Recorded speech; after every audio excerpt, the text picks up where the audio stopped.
Thank you, David. Lovely. Pleasure. Great to see you. Thank you, David. Good afternoon, everybody. Lovely to see you here in Glaziers Hall. And goodness me, 12 days in. Does it feel like a lifetime? Anyone bored yet? No. No, we've been trying to create some interest in this general election campaign. And here we are. Everyone thought that Reform UK, that we'd get squeezed out. That was the Prime Minister's and the Tories' strategy. They said, well, let's try and squeeze Reform down. Well, it's interesting, isn't it? What's happening to the polls? Are we going down? Are we holding? No. We're going up. Yes, totally contrary to the Tories' plans. Actually, we're going up in the polls. And that's because we've been talking about what the country wants to talk about. But the main two parties, they're too embarrassed to talk about it because it doesn't suit their narrative or because they've completely messed it up. Yes, this is and must be the immigration election. That's why when the news came out about Facebook, without spending anything on Facebook advertising, we're getting the most likes, the most shares, because we're talking about what people want to talk about. And then campaigning, end of last week, in Boston and Skegness, in Ashfield, we're getting a fantastic response. It is truly extraordinary, but something is going on out there. Word is spreading like wildfire. People know there is something fundamentally wrong with what's going on in our country. And people are working out what it is. I've talked about it. Nigel's talked about it. The huge unplanned increase in the population is putting massive pressure on housing, on rents, on the affordability of accommodation, the pressure on healthcare. And it's suppressing wages for the lowest paid, the least well off, and the young.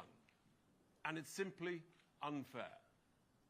And at least we're prepared to talk about it, because that's actually what the country wants to be talking about, and that's why we're going up in the polls. And people are looking for a bit of interest. I mean, there's not much interest in the main two parties, in the polling. They're basically not moving, or the Tories are slightly slipping. Now, I've obviously last week tried to install a bit of interest into this election. I've been talking about barbers. Others have been talking about hairdressers. It's getting people going. Why not? We need some interest. But actually, how do we go from interest to real excitement? How do we actually energize this election? How do we really say, let's turn on the rocket boosters? If we're in our highest pollings, 14, 15 type %, that's good. I'm delighted with that. But I'm hungry for more. I'm ambitious. I want to do ever, ever better. And that's why I thought we can do better than this. We can go from 5th gear through to 6th gear. This is a fossil-fueled car, by the way. To 7th gear. But what about 8th gear? What about turning on? How do we turn on the turbo boosters, the rocket chargers to this campaign? And as people know, I wanted Nigel to be able to give as much energy and effort and commitment to this campaign as he felt able to do. Now, Sunak thought he'd got one ahead of us, and everyone fell for it. I thought, no, let's get some real excitement into this campaign. So the big question is, does Nigel want to stand? I've got a different question. And I think this may drive and excite and enthuse ever more action, ever more boost to Reform UK. I thought, well, actually, what I'd really like is to invite Nigel to be leader of Reform UK. And to my absolute delight, he accepted. And so that's what the plan is, and that's why I'm delighted to welcome my very good friend, Nigel, to the stage to take us forward from here. Thank you very much indeed.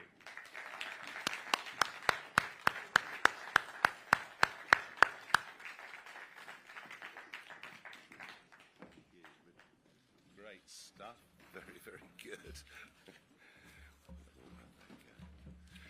Richard, thank you very much indeed. Now, we put out the operations notice for today under the title Emergency Election Announcement. And we did that because we think this election needs a bit of gingering up.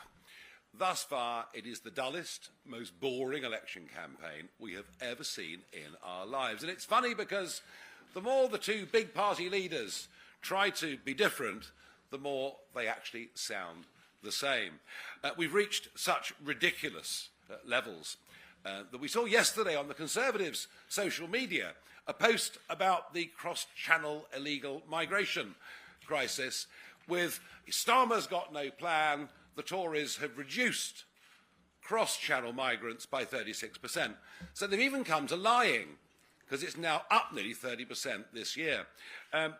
Sir Keir Starmer overnight, of course, on this big issue of immigration, says that they are going to cut the numbers. He, of course, the man who campaigned not just for a second referendum, but a believer in open borders, and a man who was a lawyer, fought very, very hard for those that arrive on the back of lorries to get benefits once they got here. So, frankly, we're in a situation, I think, where nobody believes a word that they say, no one's listening, people are zoned out, and right at the minute, none of the above is top of the polls by a country mile.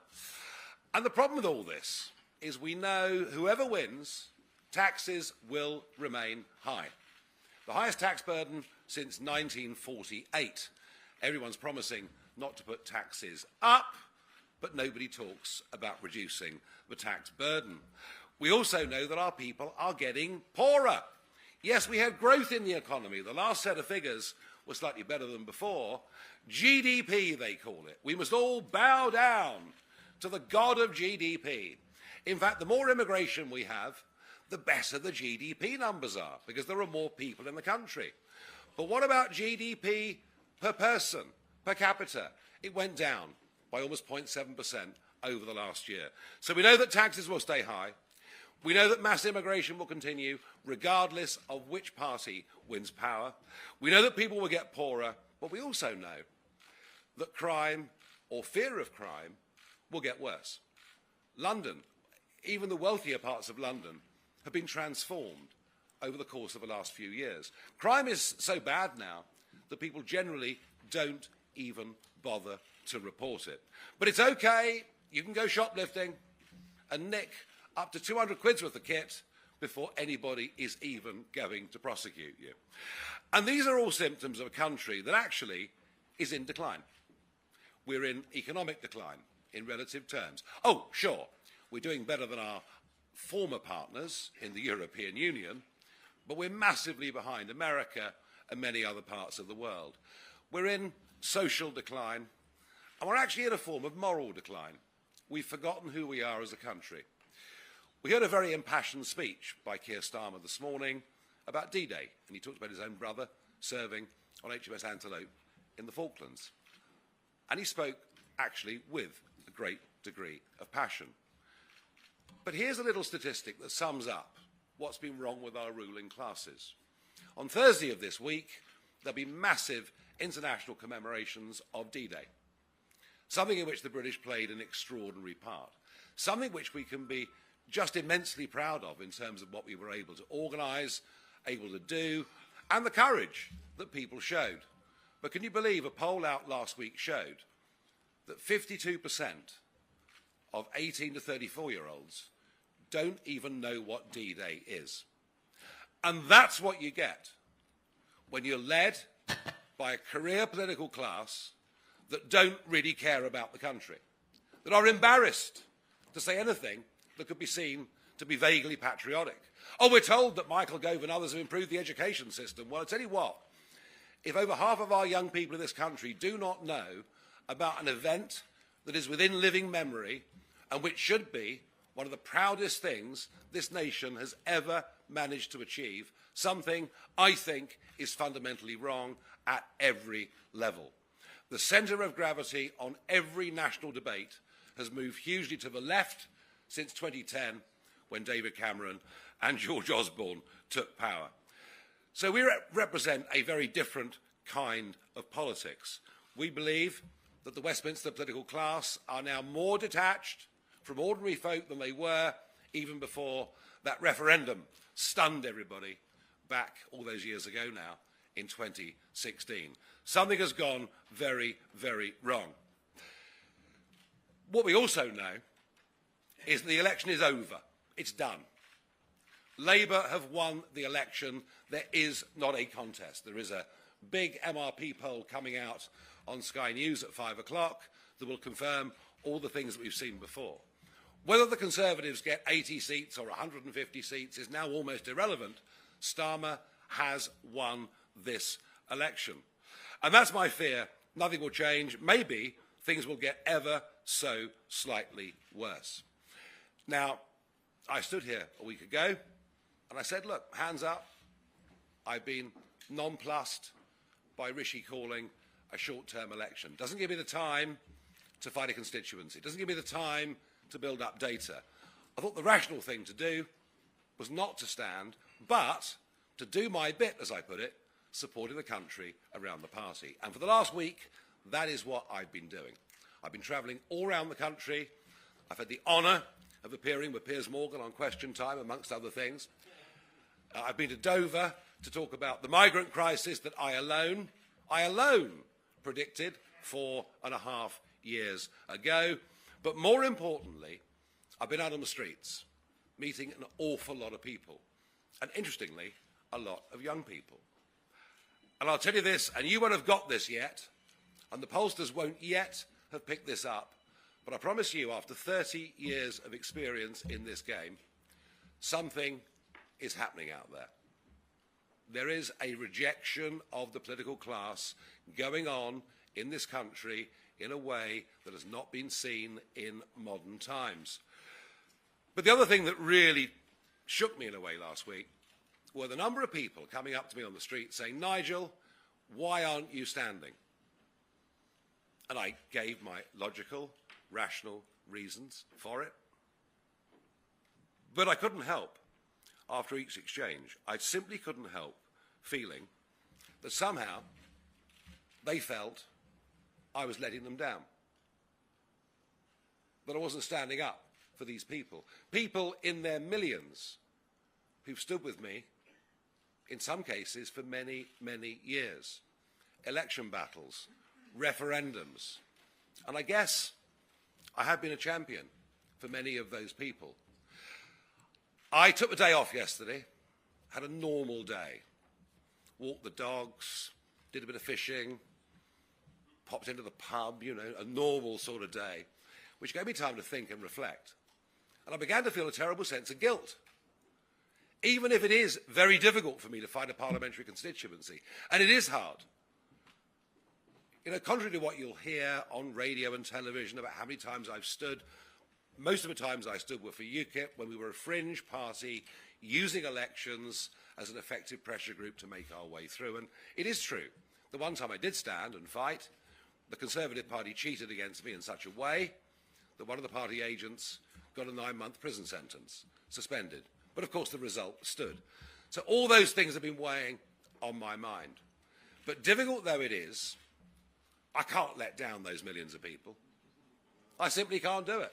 It'd be wrong. So I have decided, I've changed my mind. It's allowed, you know. It's not always a sign of weakness. It could potentially be a sign of strength. So I am going to stand in this election. I'll be launching my candidacy at midday tomorrow in the Essex seaside town of Clacton. So midday tomorrow, Clacton, at the end of the pier. But perhaps more important than that, I've made a far bigger decision than that, which is, and I've talked to Richard, and he is happy about it. Oh, of course, you'll write your pieces about how badly we're all getting on, because that's journalism for you. Actually, I regret to say we're getting on quite well.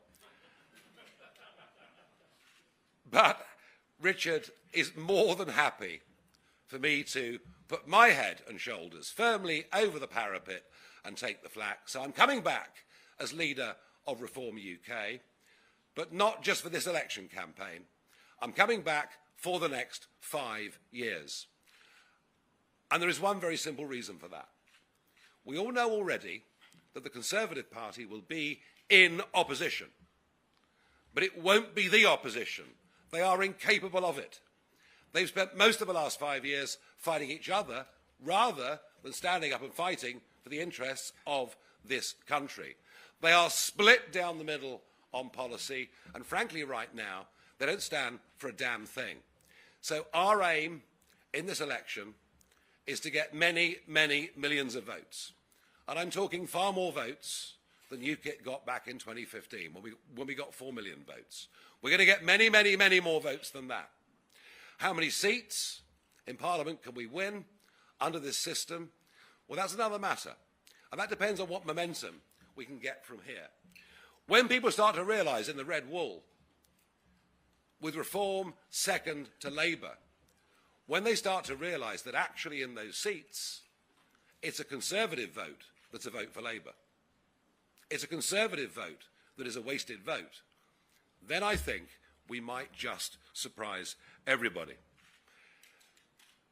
And I know that you all think that our votes will simply come from the Conservatives and they'll get crushed. Believe me, this Conservative Party under Rishi Sunak, who nobody ever voted for, not even the Conservative Party members voted for, this party needs no help in being crushed. It's crushed itself already.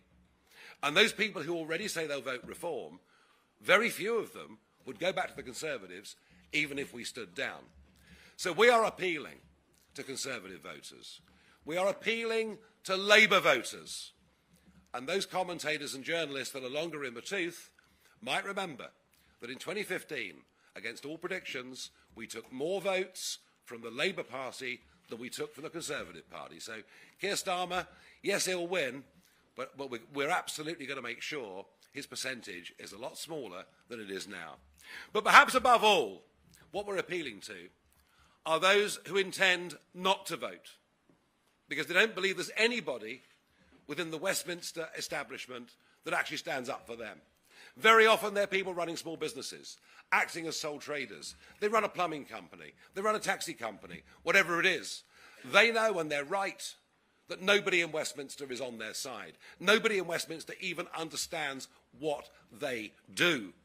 And what we're going to put forward over the next few years are men and women that will stand for us, represent us, who've got real life experience. To us, this is not just an extension of being in the Oxford Union. It isn't just some great big game. It's actually about our country and its people. And we're worried and we're fearful of many of the impacts that we've seen. We find what happened after those local elections just a few weeks ago, of candidates winning in Leeds, in Burnley, in Bradford and elsewhere, standing, shouting, Allahu Akbar, standing, shouting, we are coming to get you. The birth of sectarian politics in our country, caused by massively irresponsible immigration policies. And it was the Labour Party that opened the door. And who would have believed that a Conservative Party would have accelerated it? To anyone that says to me, well, surely you won't stand against Bill Bloggs, because he's a really good bloke and he was a Brexiteer, the answer is 2.4 million. 2.4 million people this Conservative government have allowed to settle in the UK in the course of the last 2 years. So whether Bill Bloggs is a good bloke or not, he has actually been part of what is a massive betrayal of 17.4 million people who voted Brexit. They voted yes to get back our independence, but they absolutely voted to get back control of our borders. And Richard said earlier that this is the immigration election. Well, it is. We have to build a new house every 2 minutes just to accommodate those that are legally coming in to Britain. The impact on the health service, the impact on infrastructure, on everything else. We have to get a grip. It is the major issue of our times. The population explosion has devalued the life of ordinary Britons in just the most extraordinary way. And even if those in Westminster don't know it, I promise you that those outside of it do. Now, I want to pay tribute to Richard, who has kept this party going during times when he was told there was no need for it. No need for it. Boris has an 80-seat majority. They're going to deliver Brexit and everything that Brexit voters wanted. Well, Richard has kept this going at great personal cost in terms of time and money. I'm very pleased to say Richard, from this moment, is going to be chairman of this party and, I hope, is going to spend as much time in Boston and Skegness whilst I'm taking the flak, so he can go up there and win that constituency. And I think back, actually, in Boston, Richard, to 2015, when UKIP put up a 21-year-old candidate who was a bit green, to say the least. He got 15,000 votes. I'm sure you're going to get many, many more than that. So the really big message here is, what I'm really calling for, and what I intend to lead, is a political revolt. Yes, a revolt. A turning of our backs on the political status quo. It doesn't work. Nothing in this country works anymore. The health service doesn't work. The roads don't work. None of our public services are up to scratch. We are in decline. This will only be turned around with boldness. We will only recover our position through economic growth. That will only come when we get away from just half a dozen multinationals dominating the thought of our politicians and allowing real entrepreneurship to flourish. So we're very, very much on the side of the little guy and woman. We're very much on the side of creating growth. We're very much on the side of ending the poisoning of our education system, where 50% of young people don't even know what D-Day is. So make no mistake, we are unashamedly patriotic. We believe that it's right to put the interests of British people first. We believe Brexit needs to be implemented properly, and we are going to be the voice of opposition. And I tell you what, I've done it before, I'll do it again, I'll surprise everybody. Thank you. Okay. Right. Well, as is customary with everything Richard and I do, you can all ask as many questions as you want. Name and company. I do know, but name and company first. Christopher Hope, GB News, Mr. Farage. You tried before. You haven't won several times. You admitted that. Why can you win this time without the data? You don't know where you live in Clacton, where are your supporters in Clacton. And the second question is, what's your ultimate goal? A 5-year plan to replace the Tory party as the main opposition party in this country if Labour win? Point one, I made the point to you, Chris, earlier. I only stood once in earnest. All the previous times were as a pressure group to raise the profile of why we believe leaving the EU made sense when nobody else in Parliament was saying it. I did stand that one time. I did lose. I mean, I don't mind losing, but when they cheat, so much so that one of the party agents gets a 9-month prison sentence, you can perhaps understand why I'm not that friendly with the Tory party. All this, are you going to do a deal with the Tory party? I mean, not on your Nelly is the answer to that. Look, it's very difficult in the space of a few weeks, from scratch, for me of all people, given what they're going to throw at me, to win a parliamentary constituency. But I repeat the point I made. You know, I can't turn my back on the People's Army. I can't turn my back on those millions of people who followed me, believed in me, despite the horrendous things that were being said about me in 2012, 13, 14, 15, 16. You know, they're still there. They're still there. And they want someone to believe in. But you can add to that a younger cohort. I said earlier, Richard said the same, something is going on. Isn't it amazing? We haven't spent a bean on Facebook pushes or advertising, and yet of the top 50 most liked posts on Facebook in the first week of the campaign, 32 are reform. Even the Today programme, what a shame Nick Robinson's not here, it really is. But even the Today programme, doing a feature on TikTok this morning, saying just how many young people are saying vote reform. We're not putting money into it. I mean, this is happening organically. Something remarkable is going on. The one prediction I'll make, Chris, is we will get many, many more votes than the 4 million that UKIP got in 2015. Many, many more votes. We will win seats. I don't know how many. The crucial part of this campaign will be getting those people who are saying now they'll vote Labour, but I suspect in many cases that's through disgust, to vote for something they really believe in. And the plan, look, we're a very new party. this election at short notice, no, we're not making any bones about it. It's damn difficult. But just because something's difficult doesn't stop you doing it. The real plan is to be the opposition party in the next parliament and the biggest party at the 2029 general election. That is the ambition. Simple as.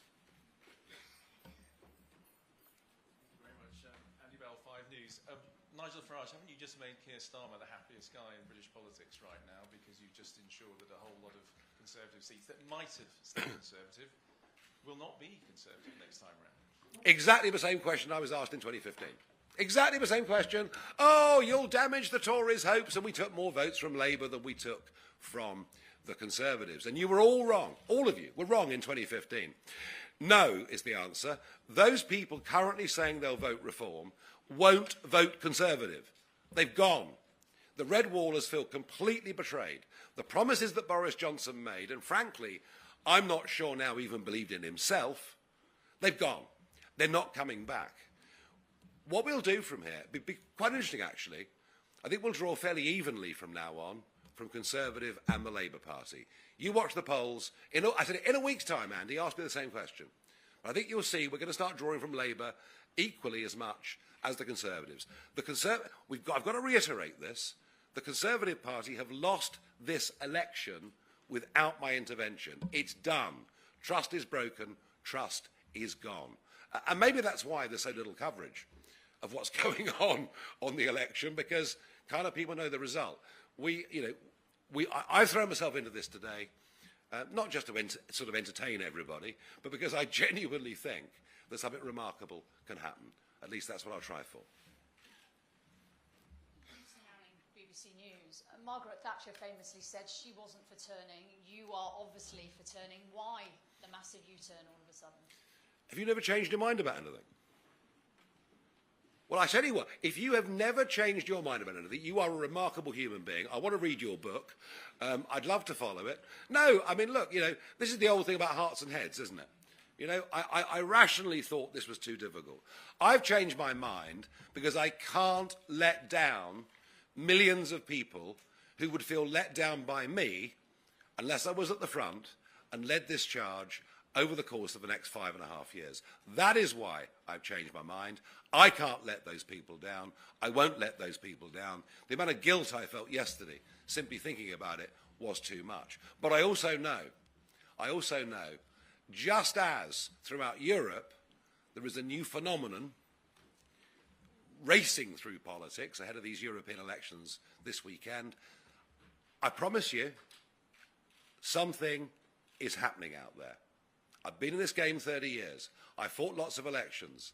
I've generally got a pretty good sense of timing. Something is happening out there. So yes, I changed my mind, and you know what? I'm not ashamed of it one little bit. We've got another one in the front row here. Shihab Khan from ITV News. You mentioned that you're going to be contesting across the country. The system is designed in a way which it means it will be quite difficult for you to win a number of seats. What would be viewed as a success here now that you're running? How many MPs do you need to win to say this election has gone well? I agree with you. Electoral reform is vital. It's absolutely ridiculous that we have no proportionality in our system whatsoever. Tony Blair looked at this way back in the 90s. AV plus was the proposal where you'd vote for an MP, but have a second vote to get representation in Parliament for big views. All I can tell you is this. If we get a massive, massive vote and a relatively small number of seats, then the call for reform will be there. And I want to reform the electoral system. I want to reform the sheer corruption of the House of Lords, where, you give enough money, you get a seat in the House of Lords. We are a radical party. We don't think the current political structure works for our country anymore. Success on the one hand for me will be standing up and fighting for what I believe in, rather than running away from it, rather than, like answering the previous question. We're going to get a huge number of votes. I think there's every chance we'll get more votes than the Conservative Party. I genuinely do. And you can all hold me to that in a few weeks' time. But I genuinely believe we can get more votes in this election than the Conservative Party. They are on the verge of total collapse, and it couldn't happen, frankly, to nicer people. But I say that because in 2019, I got rid of Mrs May. We formed the Brexit Party. Within 6 weeks, Richard and I got rid of Mrs May. We then stood aside for Boris. I mean, I didn't even get a thank you. So I don't think they're terribly nice people, and I genuinely mean that. We will win seats in Parliament. How many? I don't know. All depends how much momentum we can build over the course of the next few weeks. Thank you very much indeed. One more in the end. I will get to all of you, I promise. Claudia I Savage promise. from PA. The fact that you're making this announcement here and not in Clacton, does that stand as proof that you care more about the London media than you do about your future constituents? Are you coming to Clacton at 12 o'clock tomorrow? Answer the question. Are you coming to Clacton at 12 o'clock tomorrow? Is the bus going? I tell you what, I'm going to be in Clacton at 12 o'clock tomorrow. Why do it here in London? Because this is where you all are. And you hate leaving your little bubble, don't you? No, I don't mean that. You're very welcome to come to Clacton tomorrow. There's a very good Wetherspoons there. Now, let's keep going. Lady there. Hi, Natasha Clark from LBC. When did you decide to make this decision? 2 o'clock yesterday afternoon. Whose decision was it? Yours or Richard Tice's? Well, ultimately, it was my decision to say I'm going to put myself forward and say to Richard, are you happy with this? And he's more than happy with this. In fact, I think he's delighted with it, actually. So we've talked on and off about this, of course, for months. And I've been very reluctant to do this. Very reluctant. I mean, to be honest, I've been reluctant because I've actually rather enjoyed life at GB News. And it's been a great job. Best job I've ever had. I did enjoy your mob as well when I was there, but then again, you know, I got sacked, but I'm used to that. It happens quite regularly. No, I've loved being at GB News and doing a show 4 nights a week and doing extra stuff and travelling around the country and all of those things. So giving that up is not an easy thing. What was your plan to do this today, to come here today, to stand and to swap jobs with Richard Tice? That was your idea or his idea? Oh, I don't really understand the Was question. it a conversation that you guys had and you decided to do it together? Do you think, I mean, do you think he's been bullied and strong-armed or something? I mean, what are you suggesting? No, it's a very silly question. Never mind. Let's go on. Thank you. Kate McCann at Times Radio. Can I ask you if there was a particular moment? You mentioned meeting people and people saying they felt let down. Was there one interaction that really made this for you? And did you discuss it with Donald Trump? Did you seek his advice at all? And just finally, I believe you have a candidate already in Clacton, so what's going to happen to him? Thank you. Well, yeah, no, you're right. There is a candidate in Clacton, and, you know, he knew for many, many months that this was a possibility. For many, many months, this was a possibility. Not a probability, but a possibility. Did I discuss it? No, I think the Donald's got other things to be dealing with just at this moment in time. He's been, I don't know whether you've, he's been rather busy, including joining TikTok and suddenly racing up to ridiculous numbers. I think it was particularly in Skegness, actually. Particularly in Skegness. A constituency. In 2013, UKIP won 16 county councillors on Lincolnshire District Council. I mentioned earlier the seat that Richard's standing in, where we, you know, got 15,000 votes from a candidate who was incredibly young. So it's one of those places that I've campaigned a lot over the years. There was one particular interaction in the street with a bloke, and he sort of shrugged his shoulders and said, "Well, okay, mate, you know, I'm not going to give you a hard time or slag you off, but I just felt." And then the next morning I was in Ashfield with Lee Anderson and getting the same thing. And then I got home late Saturday night and had time to think about it. And then Sunday morning I just thought, I'm just not feeling good about this. I'm letting people down. Better to fight something that is very, very difficult, you know, where the outcome is far from certain. Better to do that than let people down. And I wanted the UK to be an independent country, to be a self-governing country. And, you know, I was pretty alone on that for many, many years, and we did achieve it. And I'm very proud of the fact that I spent all that time doing it. But I just think the way we're being governed, I think, is disconnected from ordinary folk. I just think we're failing. And I genuinely believe that the choice between these two men is very, very narrow. The narrowest it's ever been at any British general election, I think, in modern times. Sir. Nigel, Nick Ellaby Talk. Did Donald Trump's conviction help you change your mind? And how are you going to use Brexit to improve Britain's financial situation? Okay. Donald Trump's conviction made no difference to me at all, and the whole thing was a complete kangaroo court from start to finish, utterly ludicrous. One looks at what Clinton and various other presidents have done. I mean, the fact that it even came to trial, I think it's a travesty. I've now no doubt he'll win the presidential election. But America becomes ever more divided, and the whole thing becomes ever more worrying. Look, you know, I've made my mind up. I'm going to do what I'm going to do, all right? I'm going to do what I'm going to do. And I believe I'm right in doing it. And if I win, I win. If I don't, I don't. But many other reform candidates are going to win. We are self-governing. I mean, the economics of this are the least of the problems. You know, we've gone from 7th to 4th in terms of global exporters. We're doing far better economically, as I mentioned earlier, than our former colleagues, partners in the European Union. There are many other things on the cost of living that we'll talk about in the next couple of weeks. In particular, why we're paying the most ridiculous energy bills and have been for the last 20 years, green subsidies, not being self-sufficient in energy, all of that will come. Lady there. Thank you, Jerry Scott from The Times. Mr Farage, you spoke about kicking things up into the 8th gear. What are we going to see differently now to what has already come? And do you hope your return is going to bring in more donations? You made a point that he should put a lot of his own money in.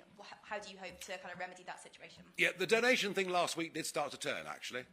Did start to turn. We started to get some serious money coming into the party last week. Again, it's all a bit last minute. 8th gear, which Richard talked about, I just think we're just going to do more of what we've been doing with an even higher level of energy, higher level of optimism. And you know what? The money is going to come. We will have enough money. We're not going to have 30 million. But as the Facebook example I gave earlier proves, actually, we're doing very, very well on a limited budget. It's amazing what a well-aimed stone from a sling can do.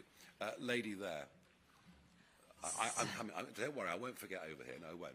Sophie Huskisson from The Mirror. So you've announced you're standing for MP to become MP for Clapton. Yes. This is despite you previously having said, and I quote, "Do I want to spend every Friday for the next 5 years in Clacton?" That's right. What's changed your mind on Clacton? That's right. You're absolutely right. It's a massive... You're absolutely right. It's a huge commitment. It is a huge commitment. I said earlier, in answer to the question there from LBC, I said earlier that actually working at GB News is the best job I've ever had. I haven't had to travel up and down the country. I was 21 years an MEP.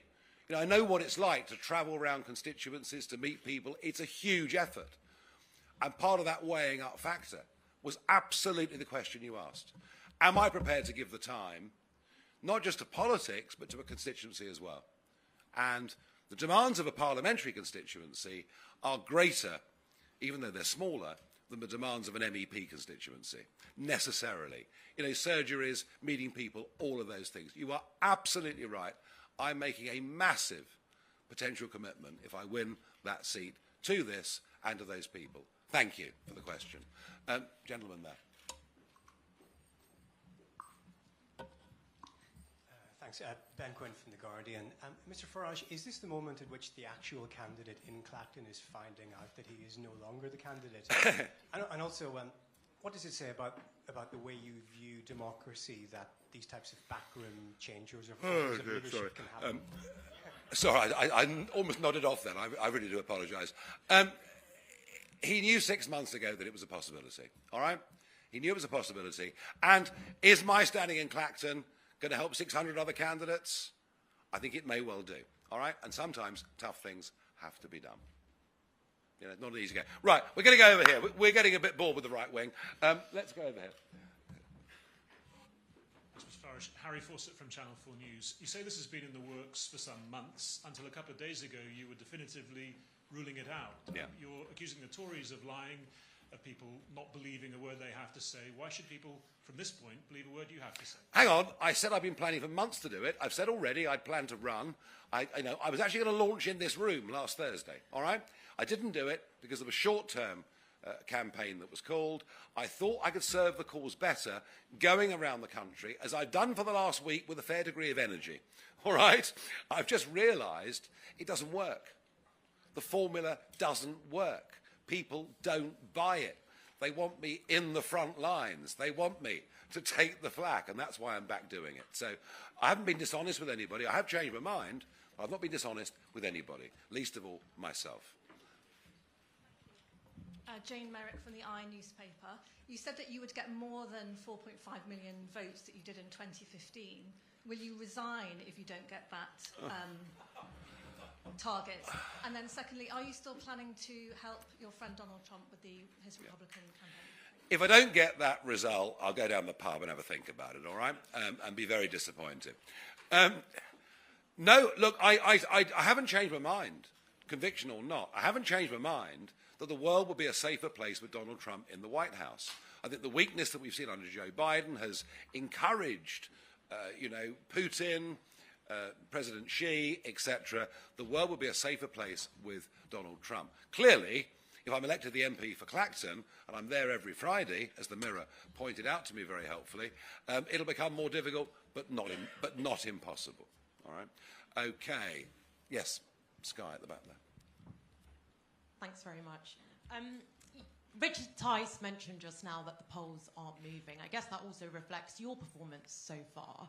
Is this decision in part a reflection of the fact that you don't think the campaign has got off to the start that you were hoping? And do you think that you're bigger than this party? I would say this to you. The Conservative Party's first week, above all, has been to crush the Reform vote. We're bringing back national service and nonsense like that, which isn't actually true anyway. And it hasn't worked. We've gone up on the week, not down on the week. The point Richard made was we're 3 points up with most pollsters on last week than we were before. So actually, given the onslaught, we think we're in a pretty good shape. All right? We think we're in pretty good shape. What we now have to do is to get the big push up. None of you believe it's possible. Just you watch. I think what we've done today will inject some energy and some optimism into the campaign. We'll reprioritise what we're all doing. Hey, I'm pretty bullish about this. I really, really am. I'm pretty bullish about this. Okay, let's keep going. A few more. I know time is running on. Hi, Nigel. Christian from the Daily Express. You've spoken very passionately this afternoon about everything wrong with Britain and the current party system, but would you outline for our readers what Reform's optimistic, positive view of where Britain needs to go is? And can you confirm whether you'll be representing Reform at BBC's seven-way debate on Friday? Do you know, Richard and I mentioned this in the car on the way here. There are a number of debates. We haven't had time to work it all out yet, all right? But we will, between us, we will cover all of it. I have to say, seven's an awful lot, isn't it? But hey, there we are. I'm sure Plaid are a very important party, and we should all see them in our houses in Gloucestershire or wherever it is. So I haven't worked all of that out, all right? We've got a lot more to work out over the course of the next couple of days. I did not come fully to this decision until 2 o'clock yesterday afternoon, having taken a previous tack the week before, and that's where we are. Okay, I've got to do a few more. Yeah, one. Because people are getting bored. Thank you very much, Nigel Farage. Jack Elson from The Sun. Yep. Many people will be surprised by this announcement because for the past week, you and Richard Tice have been saying that he's the leader and you're just helping out. Yep. So what is it? Can you just spell out that you have that you don't think he has? And secondly, if Donald Trump was British, do you think he'd be in Reform UK? Well, he was in Reform USA, wasn't he? You know, when Ross Perot set up Reform USA, Trump was briefly a part of it. But of course, remember, it was Reform Canada that completely transformed the landscape in Canadian politics. And one of the reasons that I chose the name Reform, having been the Brexit party before, I was thinking about that precedent in case the Tory party let us all down, which indeed they have. Look, you know, I've been doing this longer than Richard. I have, as I've said already 2 or 3 times today, there's a people's army out there that I built up over many, many years, and they're still there. And they're very fond of Richard, but they know me a little bit better. It's just as simple as that. Sir. Thanks very much. Emilio from Politico, 2 questions. Firstly, I know you said that you're not interested, but have the Tories been trying to do some kind of deal with you at all? And if so, could you give us any details? And secondly, are you bidding to be Prime Minister in 2029? There has been no attempt at seduction at all, at least not that I've noticed. So I don't think that's happened at all. I'm aiming for this political party to become the voice of opposition in the next Parliament. I'm sure we're going to achieve that because the Conservatives are incapable of doing that. And in 2029, do you know what? By then, somebody younger and better may well have come along. But if I can help get it moving, help keep it moving, I'll be delighted with that. For me, politics has never been about rank, title and position. For me, politics has always been about changing things, about changing narratives, about changing outcomes. You know, well, yeah, look, if we get to that point in 29 and I'm still standing up, who knows? Chap at the back. Hi, Nigel. It's Joe Mays from Bloomberg. If Reform does well at this election and the final result is narrower than the polls suggest, and you found yourself in a position to influence the composition of the next government, would you help the Tories back into power, or would you rather Keir Starmer became Prime Minister? Oh, goodness me. I mean, I haven't got time for all this. It's all too complicated. Look, let's just fight the campaign for the next 4 weeks, shall we? You know, I would... You know, if we were in a position to influence anything like that, as indeed the Lib Dems found themselves with Clegg back in 2010, well, you know, I think our objectives would be pretty simple, wouldn't they? You know, no betrayal of Brexit and proper control of our borders, and whichever one offered the best would be the best. At the moment, I can't see either. Sir. Hello, Tom Scotsman from Politics Home. Is this the moment now you're expecting, or would you accept more Conservative candidates to come into the fold for Reform UK and hopefully campaign for your party? And is that something that you've been thinking of? I think in a week's time, the polls will look very different. As I say, you'll begin to see that a Conservative vote is a wasted vote in the red wall. I think much may change. Right, I've done my best. Thank you, everybody. We'll see you on the campaign trail.